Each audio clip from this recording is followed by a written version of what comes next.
우리 그리스도인들의 신앙생활 중에서 꼭 해야만 하는 그런 일이 있습니다. 그것은 바로 하나님을 만나는 일입니다. 우리가 하나님을 만나는 일은 어떤 한순간에만 필요한 일이 아닙니다. 늘 항상 하나님을 만나고 하나님을 경험하는 그런 신앙생활이 우리에게 필요하다 하는 것입니다. 여러분, 우리가 하나님을 만나게 될 때, 특별히 하나님을 깊이 만나게 될 때 우리의 신앙생활에는 변화들이 일어나게 됩니다. 아주 큰 변화들이 일어날 때도 있죠. 형식적이던 우리의 신앙생활이 또는 영적으로 메말라 했던 이 신앙생활이 생명력을 얻게 됩니다. 성령의 충만함을 누리게 되고 우리의 믿음의 견고함들이 생겨지게 됩니다. 매일매일 새롭게 찾아오는 그런 기쁨을 누리게 되고 감사한 마음이 우리 안에서 새롭게 일어나게 됩니다. 뿐만 아니라 하나님께서 내게 맡겨주신 일들을 깨닫게 되고 그 맡겨주신 일들에 대해서 내가 섬김의 일들을 잘 감당하게 되고 헌신하고 희생하는 일들까지 내가 감당하게 되는 그런 용기 있는 신앙의 일들이 이루어지게 됩니다. 말하자면 초보 수준의 신앙에서 머물던 이 신앙생활이 성숙한 신앙생활로 바뀌어지게 된다 하는 것입니다. 이것이 바로 하나님을 만나게 될 때입니다. 이 여러 가지 이 새로운 일들이 일어나게 되는 것은 분명히 하나님을 깊이 만나게 될 때 이루어지는 일이다 하는 것이에요. 여러분, 우리가 하나님과 깊이 만나게 되는 때를 잘 살펴보면 어떤 경우에는 말로 설명할 수 없는 그런 신비한 그리고 놀라운 기적과 같은 일들을 경험하는 그런 때입니다. 때로는 이 꿈속에서, 때로는 이 환상 속에서 하나님에 대한 신비한 체험들을 하기도 합니다. 때로는 깊은 기도 가운데서 하나님의 음성을 듣게 되는 때도 있어요. 어떤 경우에는 하나님의 말씀을 읽다가 하나님의 말씀을 어떤 순간 갑자기 깊이 깨닫게 되는 때가 있어요. 그래서 그 말씀을 통해서 내 인생을 바꿔가는 그런 일들도 우리에게 이루어집니다. 여러분, 이처럼 다양한 방법으로 하나님을 깊이 만나는 일들이 우리 가운데 있게 됩니다. 그런데 여러분, 이런 하나님과의 특별한 만남, 하나님과 아주 깊은 만남이 이루어지는 것, 그것은 주로 어떤 때에 이루어집니까? 우리가 하나님을 간절한 마음으로, 영적인 간절함을 가지고 하나님 앞에 나아가 기도할 때, 간구하게 될 때, 그럴 때 이 하나님과의 깊은 만남이 이루어지게 되는 것입니다. 그래서 그 깊은 만남을 통해 우리의 영적인 삶이 새로워지기도 하고 놀라운 변화를 일으키기도 하는 것이죠. 이것이 바로 우리가 하나님을 깊이 만나는 때의 모습입니다. 그런데요, 여러분, 어떤 경우에는요, 하나님께서 우리에게 찾아오셔서 특별한 만남이 이루어지는 때가 있어요. 우리 안에 성령께서 계십니다. 그래서 늘 우리는 성령을 따라서 살아갑니다. 성령께서 우리를 교제하게 하시고 그렇게 성령의 인도하심 따라 우리가 살아갑니다. 그런데 어떤 경우에는 하나님께서 특별한 만남을 우리 가운데 갖는 그런 일들이 있다는 거예요. 하나님께서 갑자기 내 영혼 가운데 찾아오십니다. 그리고는 우리를 아주 새로운 길로 인도하시는 때가 있어요. 내가 생각하지 못하고 내가 무엇인가를 결정하지 못했던 때에 아주 새로운 일들로, 새로운 모습으로 우리 하나님께서 나에게 찾아오시고 말씀하시는 거예요. 그리고 새로운 영적인 경험들을 주시는 거예요. 이것은 어떤 경우에 보통 일어나게 될까요?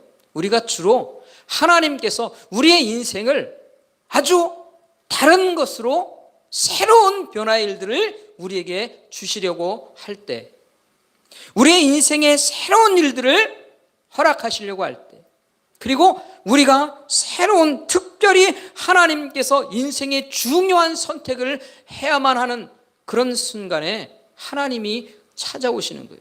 그리고 하나님이 우리에게 말씀하시는 것이죠. 이런 영적인 경험들이 우리에게 있게 된다는 것이죠.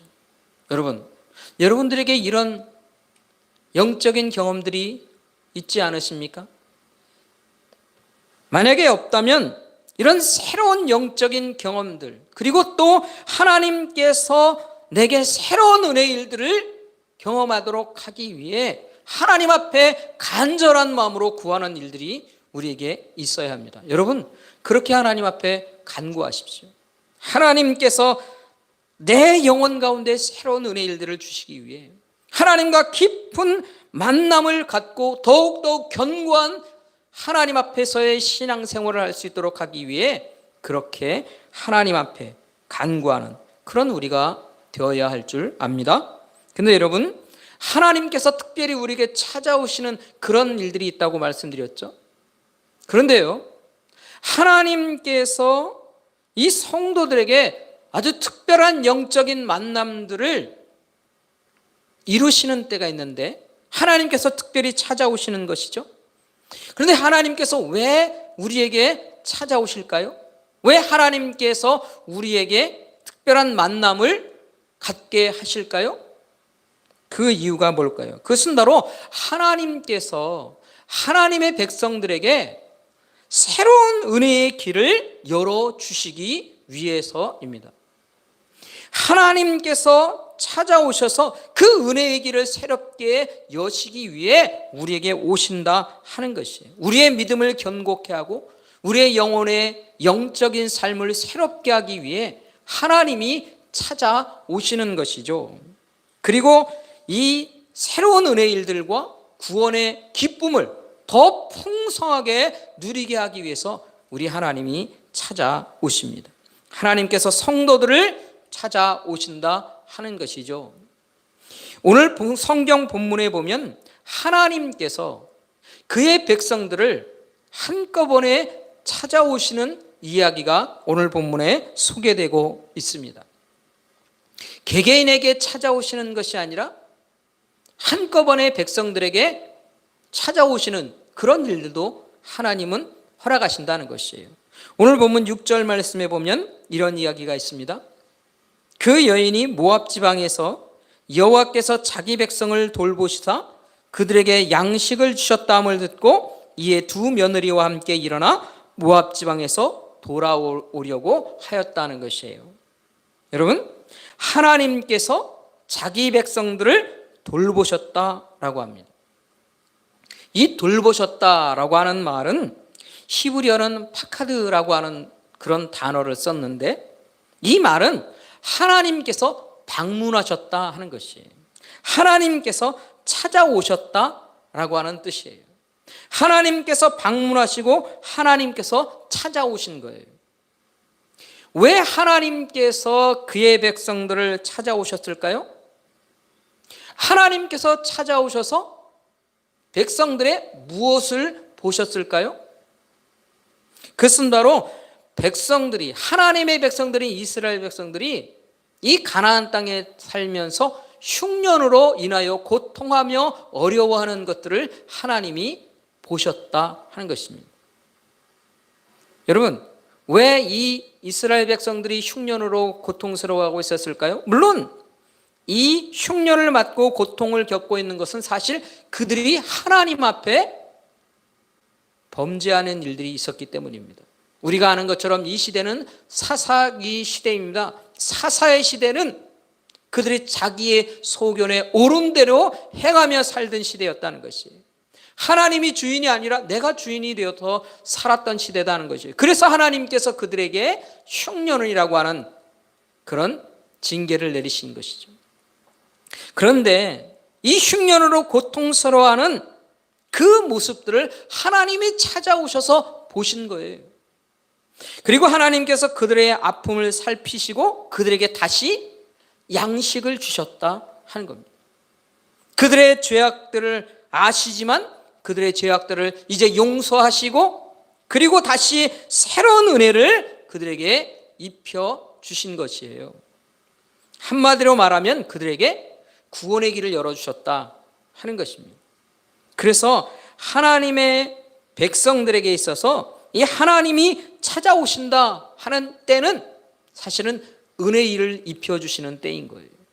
하나님께서 은혜를 입혀주시기 위해 이 하나님의 백성들에게 찾아오시는 거예요. 하나님의 백성들에게 입장에서는 어떨까요? 이게 바로 하나님의 은혜를 입는 때예요. 그러니까 하나님께서 찾아오시는 때는 은혜를 입혀주시는 때, 은혜를 입을 수 있는 기회를 얻는 때라고 하는 것입니다.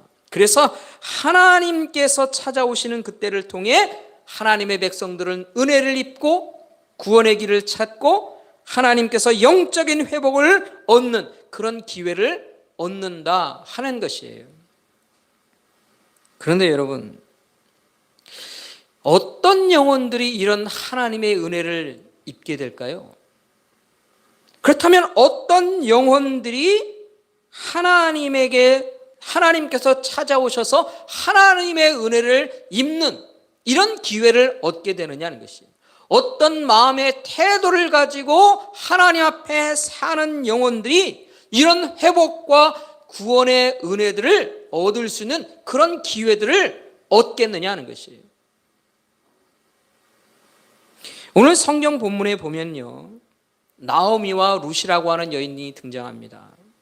이 나오미와 룻을 통해서 이 하나님이 주시는 이 은혜의 기회, 어떤 영혼들이 얻는가 하는 것을 우리가 좀 살펴보려고 합니다. 어떤 영혼들이 하나님이 주시는 이 은혜의 기회를 얻게 되는가, 얻게 될 것인가 하는 것입니다. 첫 번째로 어떤 영혼들이 하나님의 은혜의 기회를 얻게 되는가? 바로 하나님께만 소망을 두고 사는 영혼들입니다. 여러분, 나오미는요, 우리가 지난 시간에 살펴본 것처럼 이 모압 땅에서 완전히 실패한 영혼이었어요. 완전히 실패한 인생을 살았다 하는 것이에요. 그런데 이 나오미가요, 다시 고향인 베들레헴으로 돌아가려고 합니다. 여러분, 이 나오미가 왜 돌아가려고 할까요? 이 나오미가 돌아가려고 하는 이 베들레헴에 뭐가 있을까요? 잘 살펴보면요, 이 여인은요, 사실은 그곳에 남은 것이 아무것도 없어요.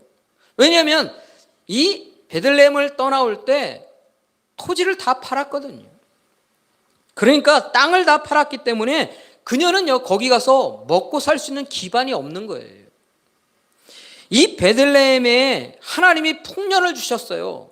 양식을 주셨단 말이에요. 그런데 그건 땅이 있는 사람들이라 그런 것이죠. 땅이 없는데 그 풍년이 자기에게 무슨 상관이 있겠어요? 아무 상관이 없어요. 그는요, 그곳에서 기댈 것이 없어요. 기대할 것이 없는 땅, 그게 바로 베들레헴이에요. 사실은 소망이 없는 땅이다 하는 것이에요. 이 여인이 이 베들레헴에 가면 사람들로부터 어떤 이야기를 듣게 될까요? 자기가 이 베들레헴에 가면 어떤 사람으로 드러나게 될까요? 19절과 20절을 우리가 읽지 않았지만 19절과 20절의 말씀에 보면요, 이 나오미는요, 사람들이 자신을 반깁니다. 이 베들레헴 사람들이 나오미가 돌아왔대. 그러면서 나오미를 반깁니다. 저게 나오미가 아니냐? 기쁜 마음으로 반겨줘요. 그러자 나오미가 자신을 뭐라고 말하느냐? 나오미라고 부르지 말라고 합니다. 나를 마라라고 부르라고 얘기해요. 여러분, 이 나오미라고 하는 이 이름의 의미는요, 유쾌하다, 기쁘다, 즐겁다, 그런 말이에요. 그런데 이 마라라고 하는 말은 무슨 말인가? 쓰다라고 하는 거예요. 쓰다라고 하는 것이 이 마라라고 하는 말의 의미예요. 그러니까 이 나오미는요, 내 인생은 즐겁고 기쁜 나오미의 인생이 아니라 쓴 마라의 인생이 되어 돌았다는 거예요. 우리가 잘 아는 것처럼 남편 죽었어요. 자식들도 둘 다 결혼시켰는데 둘 다 자식도 없이 다 죽었어요. 금방 죽었단 말이에요. 모든 것을 다 잃어버렸어요. 재산도 없어요. 그러니까 이런 비참한 인생이 되어 돌아오는 거예요.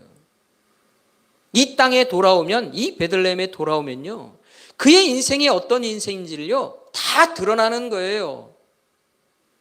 여러분, 그냥 모압 땅에 살면 어떨까요? 누가 압니까?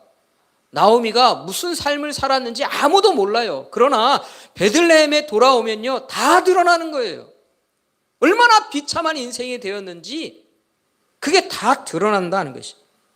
여러분, 그런데도 이 나오미는 베들레헴으로 돌아오겠다 결심을 했다는 거예요. 왜 돌아옵니까? 무엇 때문에 돌아오느냐는 것이. 왜 그 땅으로 돌아가려고 하느냐 하는 것입니다. 그럼에도 불구하고 이 나오미가 베들레헴으로 돌아오려는 딱 한 가지 이유가 있어요. 그것은 무엇인가? 바로 하나님입니다. 오직 하나님이에요. 나의 처지와 형편, 자신의 삶의 모든 것, 그 모든 것들 다 안 보여요. 오직 보는 것은 하나님이에요. 하나님. 오직 하나님만 바라보고 이 베들레헴으로 돌아옵니다. 뭐 때문에요? 그 베들레헴에 하나님의 은혜가 있다는 거예요. 하나님이 주신 은혜가 그곳에 있다는 것입니다. 그래서 하나님께서 주신 그 양식을 주셨던 그 땅, 하나님의 은혜의 길이 열린 그곳에 내가 가겠다는 거예요. 왜? 나도 그 은혜를 입고 싶어서. 하나님이 은혜 주신 그 땅에 나도 그 하나님의 은혜를 입혀 주옵소서. 그곳에 가면 내가 하나님의 은혜를 입지 않을까? 완전히 실패한 내 인생이지만 그래도 하나님께서 돌봐주시지 않을까? 이미 늙었기에 별로 희망도 없습니다. 뭐 다시 새로운 것 꿈꾸겠습니까? 그렇지만 그래도 하나님의 품에 안겨서 내 인생이 끝나야 하지 않겠는가? 내 인생의 마지막에 내가 뭘 붙들어야 되겠는가? 하나님을 붙들어야 되겠다. 그 마음이 있는 거예요. 그래서 이 땅으로 돌아오는 것입니다. 하나님만 기대하고 하나님만 소망하며 하나님께 돌아가려고 합니다. 여러분, 이런 마음의 결심을 가지고 하나님을 향하는 인생, 하나님이 외면하실까요? 하나님께서 그 인생을 어떻게 대하실까요? 하나님께서 그 인생에 은혜 주시지 않으시겠습니까? 그래서 룻기가 우리에게 주는 교훈이 있어요. 이 룻기가 우리에게 주는 교훈은 무엇인가 하면, 나오미처럼 하나님께만 소망 두고 하나님께 돌이키는 영혼들, 하나님께서 은혜 입혀 주신다는 거예요. 하나님이 그런 영혼들을 만나 주시고 새로운 은혜를 주시는 그 기회를 그 영혼들에게 허락하신다라고 하는 것입니다. 그게 바로 이 룻기가 말하고 있는 거예요. 오늘 1장에선 드러나지 않습니다. 그러나 4장에 가면 그것을 분명하게 보여주시는 거예요. 여러분, 하나님께만 소망 두고 사는 인생이 바로 하나님의 은혜의 기회를 얻는 영혼들이에요. 하나님만 붙들고 사는 인생, 그 인생을 하나님은요 채워주기 원하세요. 채워주시는 것을 기뻐하신다 하는 것이. 사랑하는 성도 여러분, 우리가 이 말씀을 붙들고 있다면, 이 말씀을 믿음으로 바라보고 있다면 우리가 하나님 앞에 어떻게 살아야 할까요? 하나님께로부터 새로운 은혜를 입기 원하십니까? 하나님을 깊이 만나는 기회를 갖기 원하십니까? 하나님께서 내게 주시는 새로운 영적인 일들을 간절히 원하고 계십니까? 그렇다면 우리는 고백해야 돼요. 뭐라고 고백합니까? 하나님, 난 하나님밖에 없어요. 하나님만이 나의 소망이십니다. 하나님만이 나에게 은혜를 주시는 분이십니다. 하나님이 주시는 은혜가 내게는 필요합니다. 이런 간절한 마음으로 하나님을 찾는 거예요. 하나님께 간구하는 거예요. 그런 영혼들이 하나님을 만나게 돼요. 더 깊이 만나게 됩니다. 간절하면 간절할수록 하나님을 깊이 만나게 되는 거예요. 그런 간절한 마음으로 하나님 앞에 신앙생활하면 하나님이 찾아오세요. 내가 하나님을 찾아가는 것도 있지만 하나님이 내게 찾아오시면요, 우리의 인생이 변화되는 거예요. 놀라운 변화가 일어나는 거예요. 우리가 상상하지 못하는 일들이 우리에게 일어나는 거예요. 여러분, 내 인생이 하나님께서 주시는 새로운 은혜의 일들을 경험하기 원한다면 하나님께 이렇게 간구하세요. 하나님만 구하세요. 하나님께만 내게 소망이 있습니다. 간절한 마음으로 하나님을 찾으면 하나님께서 찾아와 주시고 만나 주신 은혜가 있게 될 줄 믿습니다. 그래서 은혜의 기회를 우리가 누리며 사는 그런 영혼이 될 것입니다. 여러분, 그것을 기억하고 이 룻기의 이 말씀을 붙들고 하나님 앞에 하나님만 소망하며 살겠다는 다짐으로 살아가는 저와 여러분 될 수 있기를 간절히 소원합니다.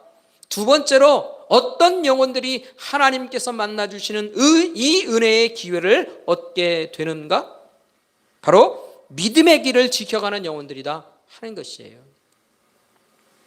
여러분, 이 룻을 잠깐 보려고 합니다.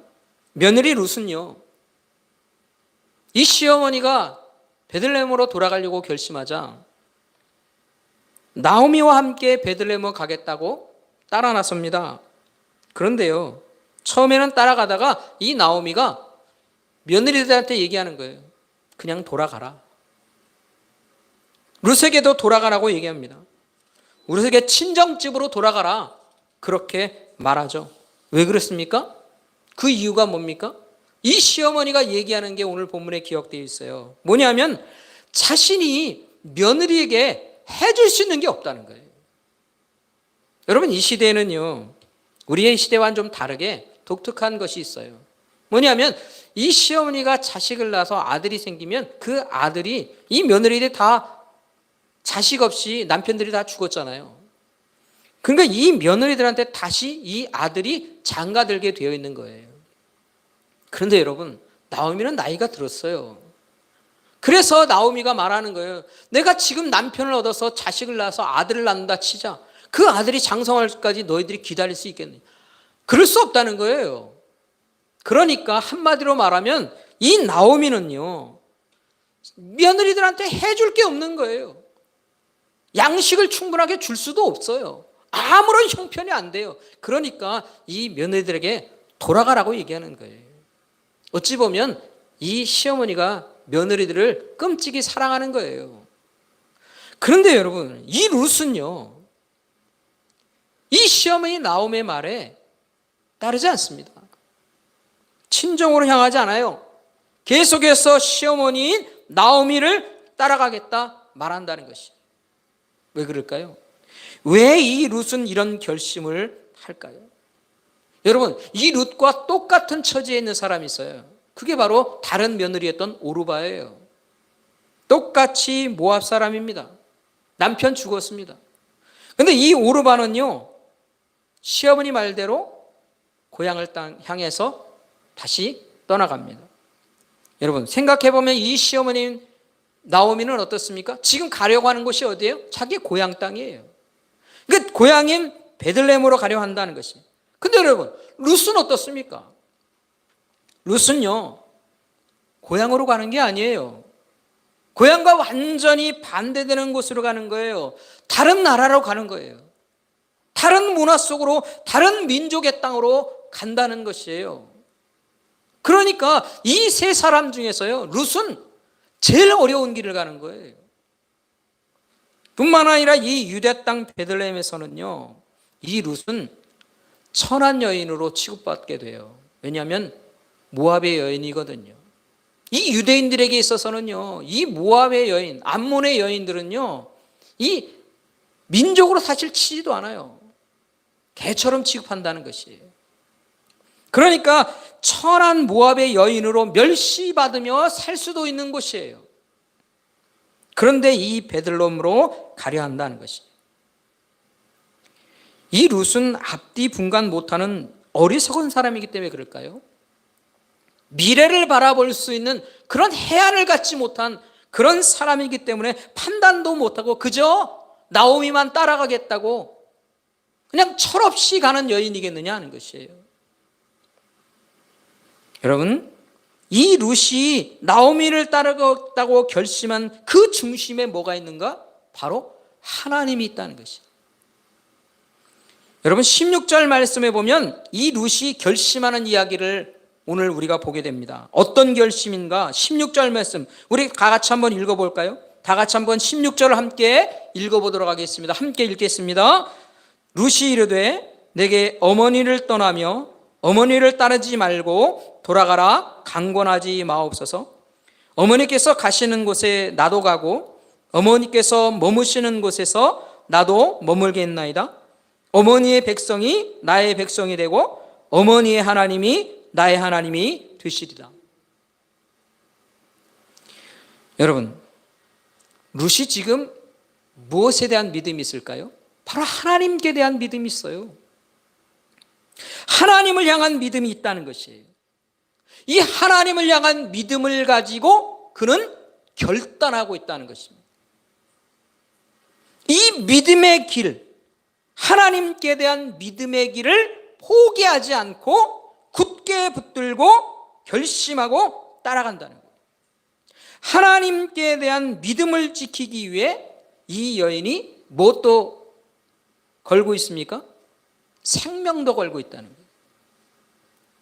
자신의 생명을 걸고 나오미와 함께 할 것을 각오합니다.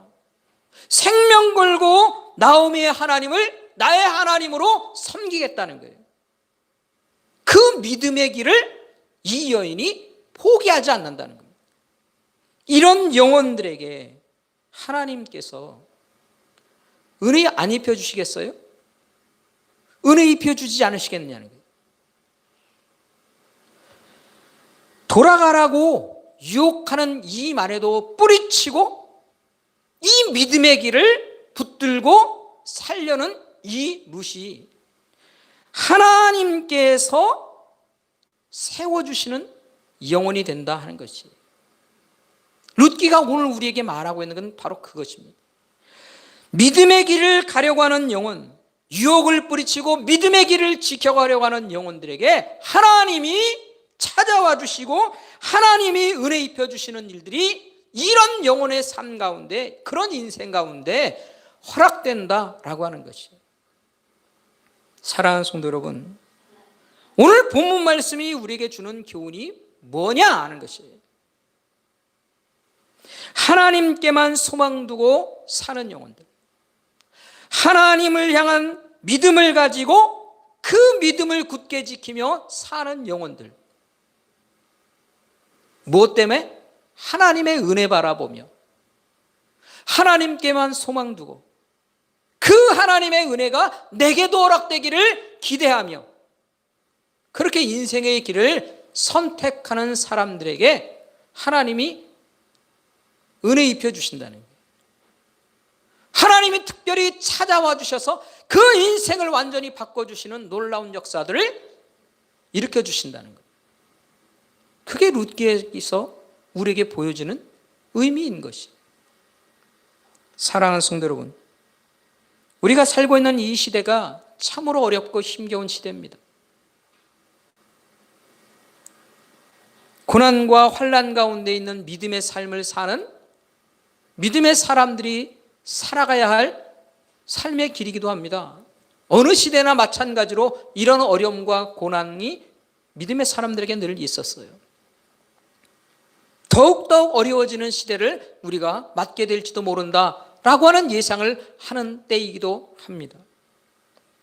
그런데 여러분, 우리가 살아가야 하는 이 시대에 하나님이 주시는 은혜의 일들이 없을까요?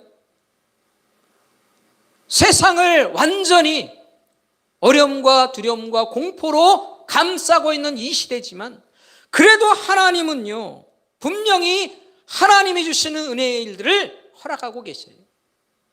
은혜 입혀주시는 기회들을 영혼들에게 허락하고 계시다는 거예요. 그럼 어떤 영혼들이 그 은혜의 기회를 얻을 수 있겠는가? 바로 하나님께만 믿음의 소망을 두고 살아가는 영혼들이에요. 하나님께만 나는 소망 두고 삽니다. 하나님을 향한 믿음이 내게 있습니다. 이 믿음이 이 어려운 고난의 시대에도 하나님만 붙들고 살려는 믿음의 길입니다. 나는 믿음의 길을 갑니다. 그렇게 다짐하고 결심하고 가는 영혼들에게 하나님이 분명히 은혜를 입혀 주십니다. 여러분, 이 믿음을 가지시길 간절히 소원합니다. 그리고 하나님만 향한 이 소망의 끈을 붙들고 살기로 다짐하고 결심할 수 있기를 간절히 소원합니다. 어떤 어려움이 온다 할지라도, 나의 신앙을 무너뜨리려고 하는 그런 일들이 나에게 찾아온다 할지라도, 그래도 나는 믿음을 붙들고 하나님 앞에 살겠습니다. 하나님만 소망입니다. 하나님께만 내 소망이 있습니다. 그것을 고백하며 사시길 바랍니다. 그럴 때 하나님께서 우리의 영혼 가운데 주시는 은혜의 일들이 열릴 것입니다. 하나님이 찾아오셔서 내 영혼을 새롭게 하고 내 인생을 새롭게 하는 그런 일들을 허락하실 것입니다. 그런 믿음을 가지고 하나님만 바라보며 하나님께 소망 두고 살고 믿음의 길을 지켜가는 저와 여러분의 인생이 되기를 간절히 소원합니다. 이 어려운 시대에도 믿음으로 하나님 앞에 세워지는 저와 여러분의 인생이 되기를 다시 한번 주의 이름으로 축복합니다. 기도하겠습니다. 이 시간 우리 다 함께 하나님 앞에 기도할 수 있기를 바랍니다. 하나님이 나의 소망이십니다. 하나님만 나는 소망합니다. 하나님을 향한 믿음의 길을 지켜가려고 합니다. 어려운 때를 살고 있고 힘겨운 때, 불안하고 두려운 때를 살지만 나는 하나님이 내게 은혜 주시고 내게 입혀주셔서 내가 하나님의 사람으로 살아가도록 나를 이끄실 줄 믿습니다. 이 믿음의 길을 가길 원합니다. 하나님 내게 은혜의 기회를 허락하여 주옵소서. 우리 간절히 소원하면서 하나님 앞에 다 함께 기도하길 원합니다. 함께 기도하겠습니다. 아버지 하나님,